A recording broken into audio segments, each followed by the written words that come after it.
syafi'il khalqi fi yaumil qiyamah.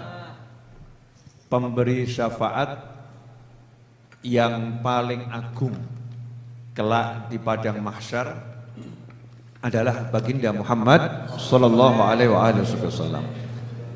Masalah syafaat ini seringkali dipandang remeh sama orang yang suka ibadah. Kadang orang kalau udah suka ibadah merasa dirinya pede selamat,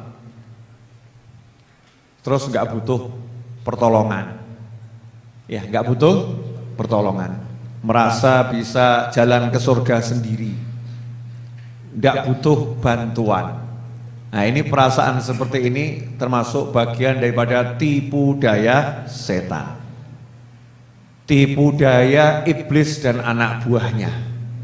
Karena tidak ada yang bisa menyelamatkan manusia kecuali Allah Subhanahu wa ta'ala. Amal kita gak bisa menyelamatkan kita kecuali kalau diizinkan oleh Allah Subhanahu wa ta'ala. Diizinkan bagaimana? Amal itu kan butuh diterima, betul ya? Sholat butuh diterima, puasa butuh diterima. Lah yang terima siapa? Allah. Nah kalau diterima sama Allah Ta'ala, kemudian dirahmati Allah, maka baru akan diizinkan masuk surganya Allah Subhanahu wa Ta'ala. Tetapi amal ini akan diterima oleh Allah Subhanahu wa Ta'ala kalau amal tersebut membuat senang baginda Muhammad SAW, menyenangkan Rasulullah, diterima oleh Allah Subhanahu wa Ta'ala. Hidupku baik untuk kalian, wafatku baik untuk kalian. Nanti amal kalian akan dibawa ke langit melewati aku. Kalau baik, maka aku bersyukur pada Allah Ta'ala.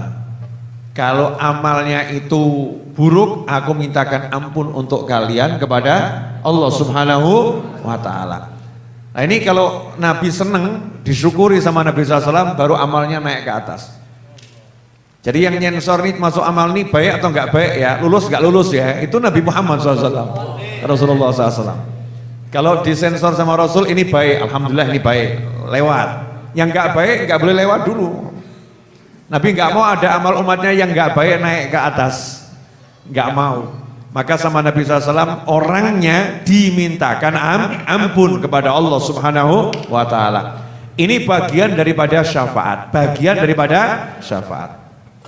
Karena itu kita disuruh cari syafaat di dunia biar dapat syafaat, di kubur dapat syafaat, kebangkitan dapat syafaat, di padang mahsyar dapat syafaat, jalan menuju surga dapat syafaat, sehingga masuk surga dengan syafaat baginda Muhammad sallallahu alaihi wasallam.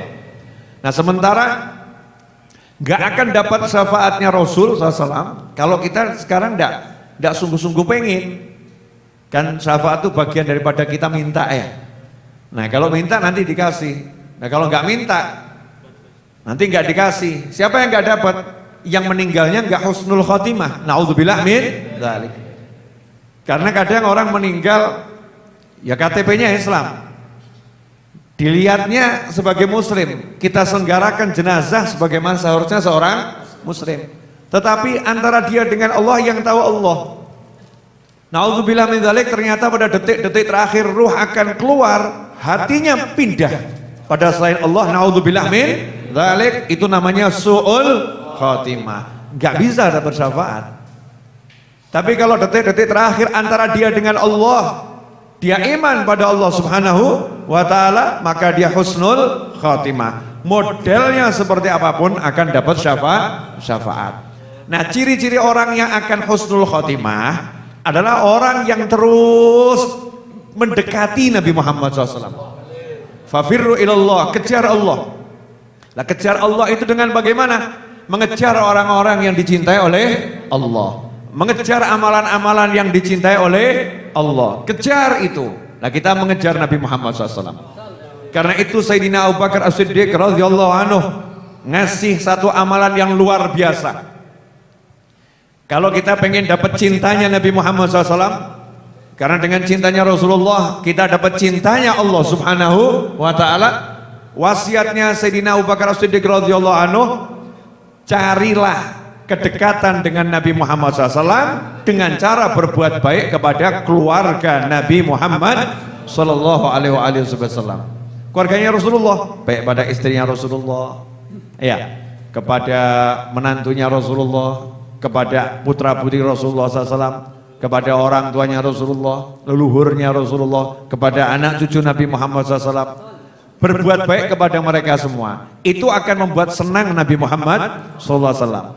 Nah kalau kita nggak bisa berbuat baik, jangan berbuat buruk.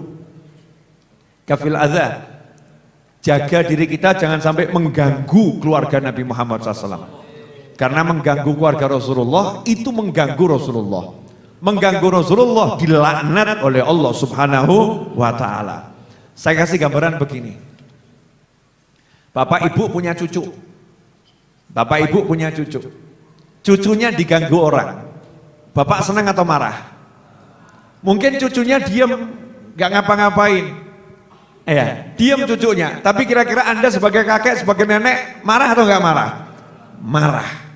Gak suka. Ya gak suka. Ini manusia. Dan itulah bagian dari sisi kemanusiaan Nabi Muhammad SAW. Kalau ada yang mengganggu keluarganya Rasulullah, Rasulullah ya hatinya gak suka, sedih gitu.